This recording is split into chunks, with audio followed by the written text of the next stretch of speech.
Yun no, mga idol. Ang ganda ng umaga natin. Matutuloy na ang panghuhuli natin ng aso. Sa January natin syempre gagawin kasi Christmas eh. Kapaskuhan eh. Pero yung seminar kasi ang mahalaga dito mga boss idol. Kumbaga at least may proper training na gagawin sa mga maghuhuli ng aso sa mga itatalaga. So ayan mga boss idol. Hinihintay ko lang si Boss Karkar at yung chariot ng barangay kasi ikakarga namin yung mga panghuli ng aso. Ayun oh. Yung gagamitin namin sa seminar. So, yun nga mga boss idol. So, shout out Jeff Foster Erne. Nasaan ka ngayong umaga? Yan. So, ito mga boss idol. Inaabangan natin yung ating taga-provincial veterinarian office si Dr. Camille Kalaykay. Shout out sa iyo ma'am. So, siya yung magpapatraining and seminar sa amin. So, dito po. So, nakalak pa lang po at napaagap ang dating natin. Dahil hindi po nila alam itong lugar eh, aabangan po natin. So, yan nga po ang ating iti-training sigurado. Yan ang ating pagpapraktisan. So shout out Kagawad Marvin. Pinaka maagap sa paaralan. Kakatakot yung kailangan niya talagang may seminar. Opo. Hindi tayo basta bitin. Opo. Yan po talaga kahalagahan ito at ma-implement natin sa bawat barangay. Na nga po dumating na natin bisita from Lucena. Yan na po sila doktora. Ayan. Gagawin na po natin sa training center. So, yan na nga po mga idol. Habang naghihintay po tayo na ibang barangay, yan po nag-iipon-ipon. Pinapasok na po natin yung ating barangay para po at least po, gumaya na rin po yung ibang mga nadating na diretso pasok na. Hindi na nga po natin pinatagal, pinag-opening remarks na po natin. Shout out Mau ng aming bayan, Municipal Agriculturist Sir Albert sa Avedra. At samantalang ako po muna ang ating tagapagpadaloy ng ating programa. So, ayan po, binigay ko na po sa ating bisita sa ating provincial veterinarian, si Dr. Camille Kalaykay. Shoutout ma'am, thank you po sa paglalaan po ng oras ninyo sa amin. Meron po kayong pagpipilian regarding po dun sa pag-aaralan po natin ngayon. May handayan naman po yung sarili nyo na puro batas po ang pag-aaralan po natin ngayon.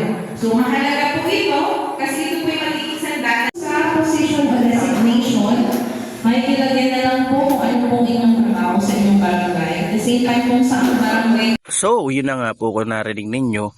Ito yung magiging sandata naming mga kagawad, tanod at kung sino man po ang bubuo ng Animal Control Officer na tinatawag sa bawat barangay po dito sa ating bayan ng Plaridel na mag-i-implement.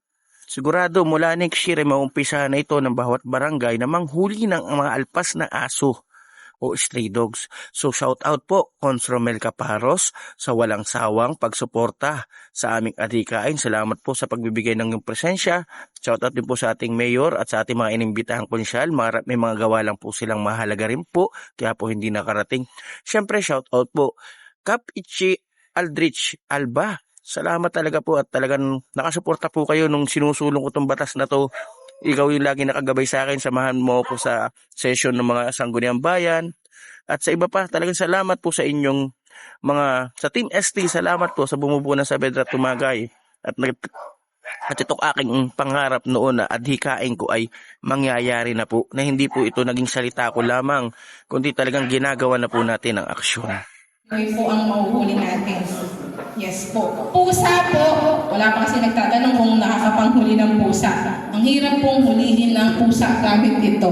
Na po, dito pa lang po tayo sa baba po, po, di kaya. So, ang iba po natin ginagawa dyan, yung mouse trap po ba, na malaki. Siyempre, malaki po yung pusa natin. Na po, meron po tayong pang-entrap sa kanila.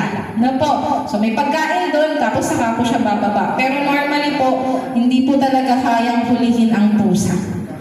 Na po, mabilis po kasi talaga silang gumalaw. So, ang tanging nagiging solusyon natin doon para makontrol is kapon po talaga.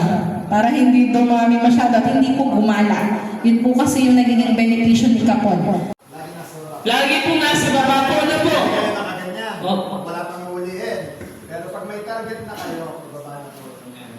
Huwag po sa taas manggagaling kasi pag sa taas, makakatakbo na po agad yung aso. Ano po? Pasa.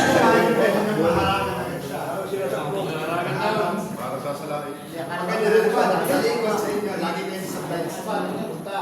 Yung mga nakasalikon na aso.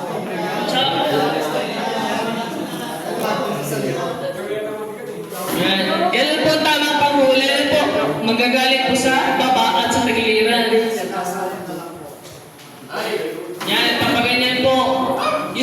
sa panghuli, dapat po strategy po, ano? Basta pumasok na rin sa maliit na kasi wala tayong malaki dito, wala tayong katawan. Pag pumasok po ng aso sa net, iikot po na ganyan para po malak yung aso dito. Ano po? Para po hindi na po makalabas dito. Usually po kasi, pag inuli nyo,